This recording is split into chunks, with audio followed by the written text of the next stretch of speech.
Good morning, folks. Glenn here at Fine Line Farm. Just up in the pasture with the cattle, and wasn't very long and I had these two bred gilts up here. I realized I forgot to shut the gate. Well, I didn't forget, I just didn't bother to shut it. I didn't think they'd follow me up. They were sleeping under a tree, but anyway, they came up, toured around, and must have figured it's kind of boring up here. They're heading back home, but that's our last two bred gilts to farrow this year, and they're getting pretty heavy, so they'd probably rather just go lie in the shade.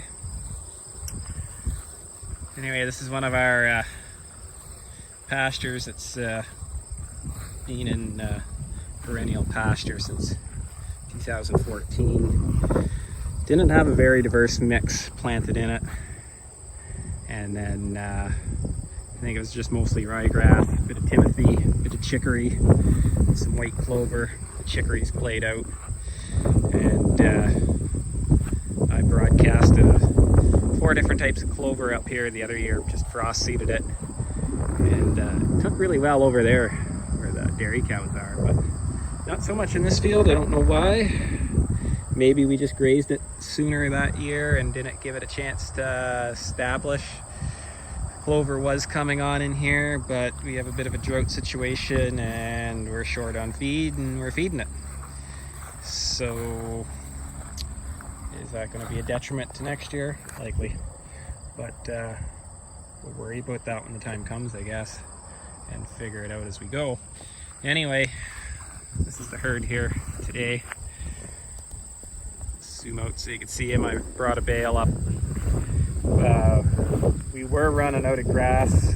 We saw very little rain month of July. Started to get some rain in August. The first couple of rains really didn't do much until the plants got going again and got using it. Then they got growing. And now everything's growing good. I just don't think we can catch up what we lost. So back in July, started to feed a little bit of hay. Brought this group of cattle in, locked them in the yard, and put them on hay. I went away for a few days. I figured it was easiest. If I wasn't looking after the animals and somebody else was, instead of having to move the fence, I would just lock them up in the yard and feed them hay. That's the only drawback to running multiple bulls, is when you only have one animal in heat. All 3 bulls are after that little heifer right now, but that's all right, she'll survive. Anyway, as I was saying, I'd locked the cows in and we fed them hay for 3 days, and I came back and I looked at the amount of manure that was lying in that barnyard, and I thought, it's bad enough I have to feed hay, but now all that manure, for every manure paddy you see in the barnyard, there's another manure paddy that got destroyed that you don't see, and for every manure paddy drop, there's a puddle of urine that's evaporated and lost all the nitrogen into the atmosphere, and the phosphorus has ran off into the creek, and none of that's out here in the field. So I started moving the cattle a little slower and started feeding them a bale a day. When the entire herd and the sheep and everything are locked up, we're 2 bales a day. So I'm feeding a bale a day right now. We're feeding about half, and I can't see us get away from that this year. But I'm feeding up here in the pasture. Now the problem is they'll eat the grass before they eat the hay. So they're gonna have a tendency to overeat the grass a little bit. So trying to move them fast enough through it. Of course, moving it fast enough, moving the cattle faster through the farm means less of a recovery period. So we are maybe shooting herself in the foot in the long run, and maybe we'll end up feeding a little bit more hay this year because of it. The only thing I could say is we're feeding cattle and we're feeding the land, and that should help us next year. So it's a bit of a trade-off. We might overeat some of the grass, maybe cause a bit of a detriment to the root system, but at the same time, every 3 bales of hay we're bringing up here is another ton of organic matter. So we're end of August, we might rotate through these fields another 2 or 3 times at about 1 acre a day. I guess we're about 2 acres a day. Yeah, we're putting about another half a ton to the acre of organic matter down, and then we'll bale graze all this winter when everything's frozen. So we're feeding hay, but we're feeding the soil, and feeding the soil is every bit as important. So this hay isn't necessarily what they'd call an operating cost, but more of an overhead cost. Yeah, it's going through the animals, but then if it goes back into the soil and we manage the soil right, those nutrients are there for years and years to come.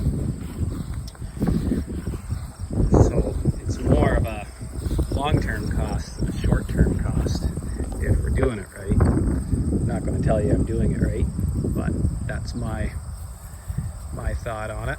And my other thought is I would much rather supplement hay than feed hay exclusively. I'd rather supplement hay for 90 days than lock them in the yard and feed hay exclusively for 30 days. It's hot. Cows need to be out here in the breeze, moving, defecating on the soil, putting the nutrients down in the soil, moving away from the fly load they're creating. And August is breeding season. I want the cows eating a few bites of green grass every day, getting those vitamins and minerals into them. I need these cows in calf for next year. The yearling heifers, they're trying to grow. They've got to get in calf. Fat steers and the cull cows, they've all got to get fat. We're going to kill them end of September, beginning of October. So, you know, there's a heifer, there's a cull heifer that's going to be butchered this year. I don't want her locked up in the month of August and September just eating hay. I want her eating some grass. So that's why I chose to let them out of the yard, keep feeding them hay. Maybe it'll cost us a bit more in the long run this year, but hopefully it won't sell us short next year, and we'll go from there. Other thing I noticed this summer, we've had a lot of cool nights, and haven't had consecutive weeks of humidity, hot humid days. We've always had the odd cool day in there, and we never have more than 1 or 2 hot humid nights in a row. And because of that, the cattle have hardly ever spent any time in the shade. They spend the afternoons out in the sun. When we have consecutive weeks in a row of that heat, cattle just don't get the chance to bring their core temperature down, and then they start bunching up in the shade all day long, and then they're covered in flies. I don't know if I can zoom in on these. You can see it on the camera, but we have hardly any flies this year. Hardly any at all. And yet I've seen more birds than ever swooping down over the cows' backs, cowbirds, and oh, I forget the other type of bird. It'll come to me when I stop filming. But anyway, I've seen more birds than usual eating flies. So is that because we have less flies, so we've got more birds eating them? That's why we have less flies? Or are the cattle healthier and getting better, and the flies are all healthier and everything's healthier and it's attracting more birds? Have we just been doing this long enough that the birds are starting to come back? I don't know. But I have noticed the cows don't rely on the shade the same anymore, and we just don't have the fly load. So whether that's the weather this year or just things are all slowly getting better, I don't know. But maybe we'll talk a little bit more about that in another video. Anyway, just thought I'd ramble on a little bit about feeding these girls. Wish we didn't have to do it, but you know, we've got this one farm that we've slowly been working on and learning from our mistakes, and we got the 50 acres next door that was bought 3 years ago that we're slowly rejuvenating, and it's a work in progress, and every year we get a little bit better, but we're just not there yet. Anyway, take care folks, and see you soon another day.